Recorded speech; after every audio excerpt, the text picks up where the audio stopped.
Hi welcome to my channel. Telangana రాష్ట్రంలో రాజీవ్ యువ వికాసం స్కీమ్ అనే ఒక కొత్త పథకం ప్రారంభించబడింది. ఈ స్కీమ్ వచ్చేసి తెలంగాణ రాష్ట్రంలో ఉన్న ఎస్సీ, ఎస్టీ, బీసీ, మైనార్టీ నిరుద్యోగులకు విద్యార్థులకు వచ్చేసి స్వయం ఉపాధి కల్పించడం కోసం ఈ పథకాన్ని అయితే స్టార్ట్ చేయడం జరిగింది.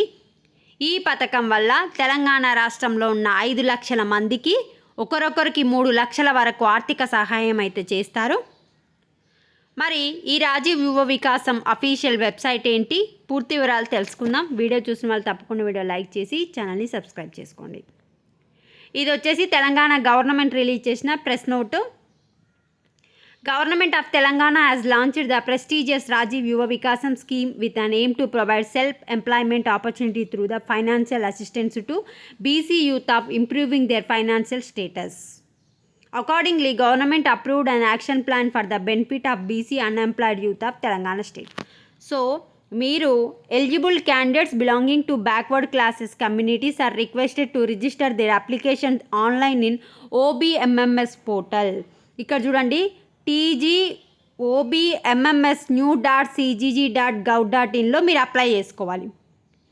tgobmms.cgg.gov.inలోనేమో ద ఎలిజిబిలిటీ ఏంటి, రూల్స్ ఏంటి, ఈ స్కీమ్కి అనేది అవైలబుల్లో ఉన్నాయని చెప్పారు. ద రిజిస్ట్రేషన్ వచ్చేసి రేపు 17th మార్చ్ నుంచి ఓపెన్ అవుతుంది. రేపేమో స్టార్టింగ్ డేటు, అప్లై చేసుకోవడానికి లాస్ట్ డేట్ ఏమో 5th ఏప్రిల్. ఇంకా మీకు ఏమైనా డౌట్స్ ఉంటే ద డిస్ట్రిక్ట్ బీసీ వెల్ఫేర్ ఆఫీసర్ని కూడా మీరు కనుక్కోవచ్చు.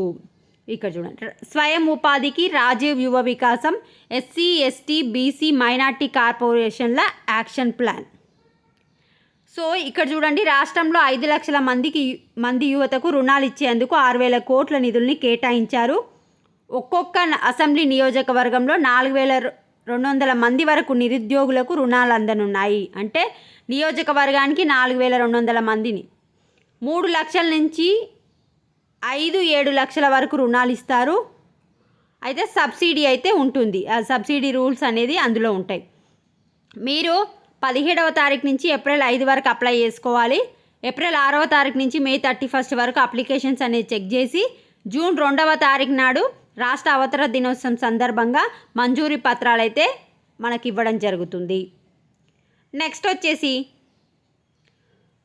మనకు ఎంత తీసుకుంటే ఎంత సబ్సిడీ వస్తుందనేది మనకు రూల్స్లలో అయితే చెప్పడం జరిగింది. ఒకసారి మీకు అఫీషియల్ వెబ్సైట్ ఏంటి అనేది చూపిస్తా. ఇదే అండి గవర్నమెంట్ చెప్పిన వెబ్సైటు tgobmms.cgg.gov.in. నేను ఈ లింక్ అనేది కామెంట్ సెక్షన్లో పిన్ చేస్తాను. ఇంకా మనకైతే రాలేదు, రేపటి వరకు వస్తుంది. ఇక్కడ application register beneficiary disabled welfare registration from, ఇది మనకి ఇంకా రాజీవ్ యువ వికాసం అయితే రాలేదు. వస్తే ఇక్కడ పైన డిస్ప్లే అవుతూ ఉంటుంది. రేపు మార్నింగ్ తర్వాత ఒకసారి మళ్ళీ వెబ్సైట్లో చెక్ చేసుకోండి.